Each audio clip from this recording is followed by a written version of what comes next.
Assalamualaikum dan selamat sejahtera. Saya Norizati binti Nur Azam dari kumpulan kami.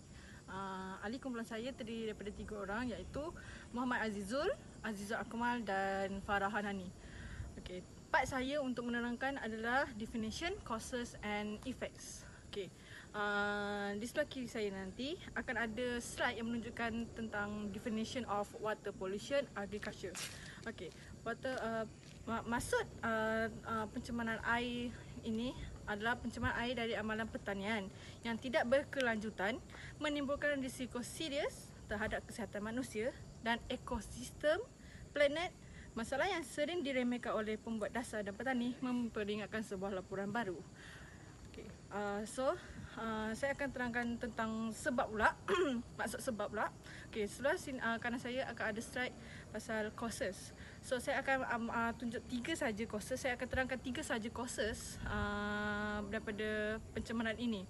Okay, pencemarannya adalah pengurusan haiwan, iaitu daripada pembentukan najis binatang yang tidak terurus daripada aktiviti peternakan.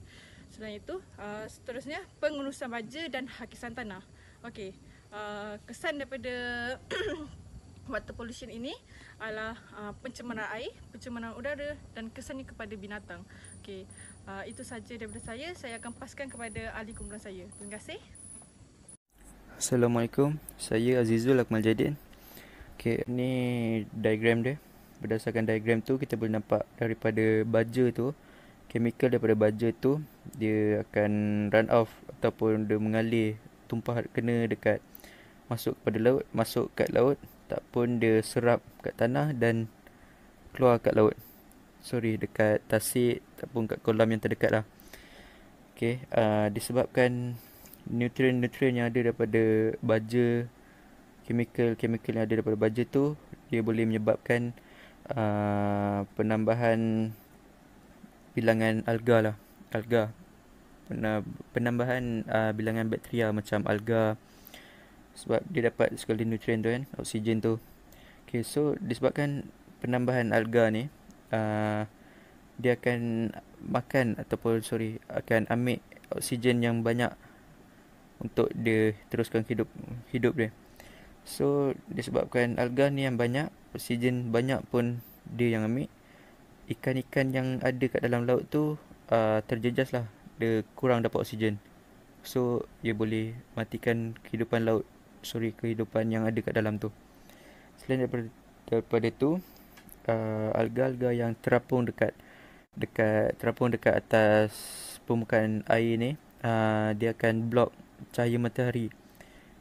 Sinaran matahari tu, kira nutrien yang ada dari matahari tu terbatas lah disebabkan alga ni terapung kat atas. So kehidupan yang ada kat bawah permukaan air tu terjejas lah. Contohnya macam seaweed, rumpai. Okay, contoh macam rumpai, dia tak dapat nak buat proses fotosintesis disebabkan nutrien, zat-zat dia tak dapat daripada cahaya matahari tu.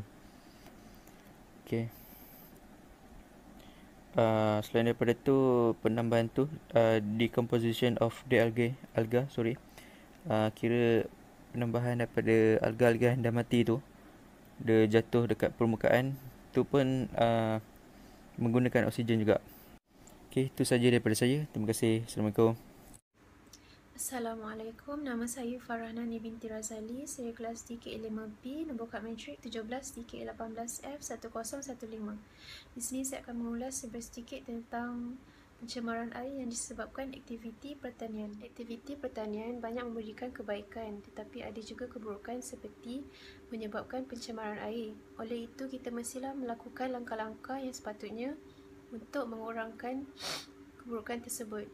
Antara langkah yang kita boleh lakukan ialah menggunakan kaedah pemindahan kontinum. Pemindahan kontinum ini ialah kaedah yang dapat mengenalpasti sumber aktiviti pertanian tersebut, bagaimana ia dapat mengalir ke dalam air dan impaknya. Menggunakan kaedah ini, kita dapat menyusun strategi untuk mengurangkan pencemaran air. Secara spesifiknya, sumber boleh menjadi sumber bahan yang digunakan dalam baja yang ditanam dalam tanah ataupun jenis makanan yang diberikan kepada haiwan peternak. Jadi, sumber-sumber tersebut kemungkinan boleh mengalir ke dalam air. Sebagai contoh, baja yang telah diletakkan ke dalam tanah itu boleh dialihkan melalui hujan yang lebat. Oleh itu, ia akan terus mengalir ke dalam air. Susah nak tentukan sektor atau aktiviti mana yang menyebabkan pencemaran tersebut. Jadi, konsep kontinum ni menyatakan bahawa pencemaran dari pertanian itu boleh berlaku agak jauh dari sumbernya dan jangka waktunya agak lama. Selagi pencemaran tersebut dialihkan ke dalam air. Itulah konsep kontinum. Terdapat beberapa proses dalam pembersihan diri dalam air, antaranya pemendapan, pengoksidaan, suhu, pengurangan dan cahaya matahari. Okay, next, self-purification from sunlight. Sunlight help certain microorganisms to absorb CO2 and give out oxygen, thus resulting in self-purification. Okay, second, sunlight acts as a disinfectant and stimulate growth of algae, which produces oxygen during photosynthesis. Okay, last, hence wherever there is algae grow water content, more DO during daytime. Okay, seterusnya terdapat beberapa kawasan yang berlaku pencemaran air di Malaysia. Antaranya ialah di Sungai Cawat, Kuala Besut, Terengganu. Masalah ini dikatakan berpunca daripada air buangan hasil aktiviti pertanian, penanaman padi di kawasan skim pengairan padi Pengkalan Nangka. Yang kedua ialah terdapat pencemaran bahan kimia di Sungai Kinting, Pasir Gudang, Johor. That's all from us. Thank you.